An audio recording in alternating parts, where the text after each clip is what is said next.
This is the Edimax 3116W indoor security camera.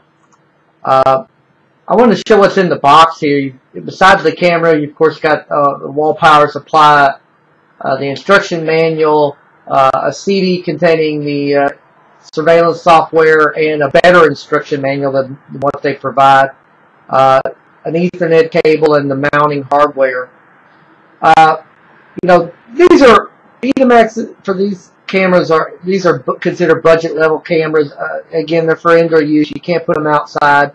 And really, just because they're budget level doesn't really make them bad cameras per se. The initial setup is okay for these. I don't consider myself an expert by any means with setting up cameras. I've done some outdoor ones myself and found them to be kind of a pain. So I'm not, real slick at installing these and getting these running with all the different things, but the initial setup was fairly easy. I mean, I found the easiest way for me was to use the Edimax program. I tried the WPS, and yes, they did connect, but you still really needed to kind of go through all the steps to kind of set things up anyway, so the Edimax was the quick and easiest way to do that. One thing I always suggest with this type of stuff is make sure before you start messing with any of the settings, go onto the website for the company, get the latest firmware, download that, install that on the camera, which works similarly as far as installing software to like updating a router. You just go into the IP address of the camera and go to the page that allows you to update the firmware and do that. I did that before messing with any of the settings. I just think that's the better way to handle it, to eliminate the bugs in the initial release firmware. I made all the changes after that with my IP address web page of each camera setup page. You have to install an ActiveX to be able to do that and view the web page, but that's not a big thing. For me, I have suggestions, and you can take these with a grain of salt, on things that you should initially work to set up.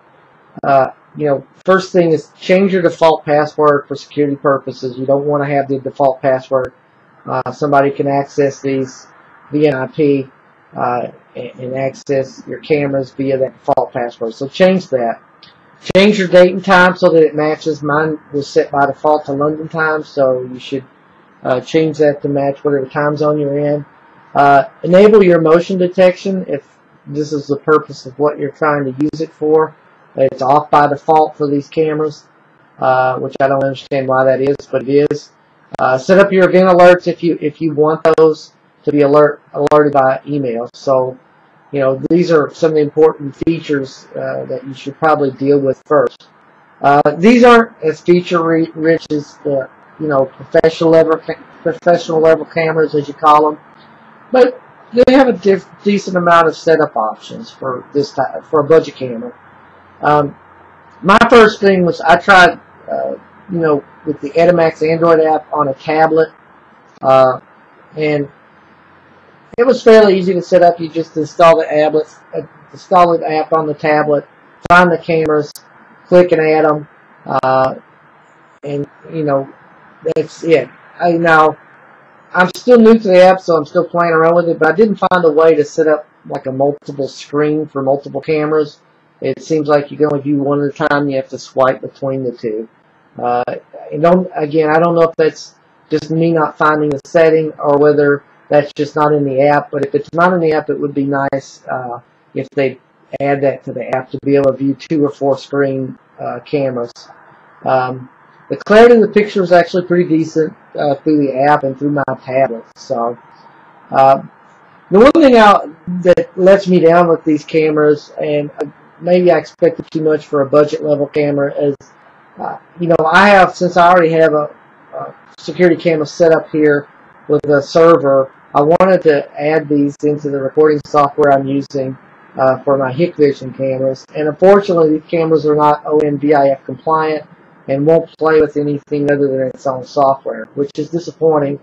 Maybe not surprising because it's a budget level camera, but I really wish they would, you know, have included that feature into these cameras. And so I didn't want to risk conflicting with that software. I decided to try this on a separate computer and install that software from a CD onto a different computer. Software is fairly basic. It's not as user-friendly as I'd like it to be. Like, for example, if you make the mistake of clicking on email notification before you set up the email notification stuff, it keeps alerting you every few seconds that it's not going anywhere, which really isn't necessary, and maybe that feature should be all on the same page so you get it set up. I don't know, but that was kind of annoying to me. The other thing is, even if you only have 1 or 2 cameras set up in the software, it creates 16 directories for 16 cameras. That's because the 16 cameras capable, but if you only have 1 or 2, I don't understand why that's necessary to do that. And for some reason, at least in my situation, the surveillance software screen had a screen flicker on the cameras, even though the images on the Android app or the live view web page view were fine. So I don't know if that's a bug in this software or what exactly. I'm assuming it is, but that was a little annoying as well.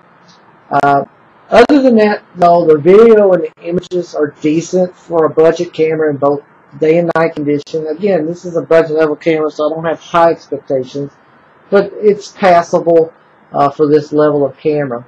I mean, I wouldn't consider these my primary level of security by any means, but considering I have other higher level cameras, but these are going to cover my garage area, interior, and my kitchen area, and do fine for that purpose. Considering I already have outside security cameras. You know, it's kind of limited really with motion detection to 640 by 480. You can't really do 720, and it definitely doesn't do anything higher than 720 as far as the screen resolution, so keep that in mind. Mounting, you know, I'll get into that in my written review since I don't have it mounted yet. But in testing, I noticed that the camera does get a little warm on the back. So when you're mounting this, keep that in mind and make sure you don't have it near anything that could be affected by that heat. Not that it would get hot enough to do anything, but I'd rather be safer than sorry. I'm going to attach some video footage to the end of this review prior to I made mounting this camera. And again, I'll get into the mounting issues in the written part, but overall, I think this is a decent budget level camera. It's not gonna, you know, win any awards. It has a few shortcomings. For me, the ONDIF is a big one, and some bugs in the surveillance software. But it's a decently priced, economically priced internal camera, and I give it 4 stars.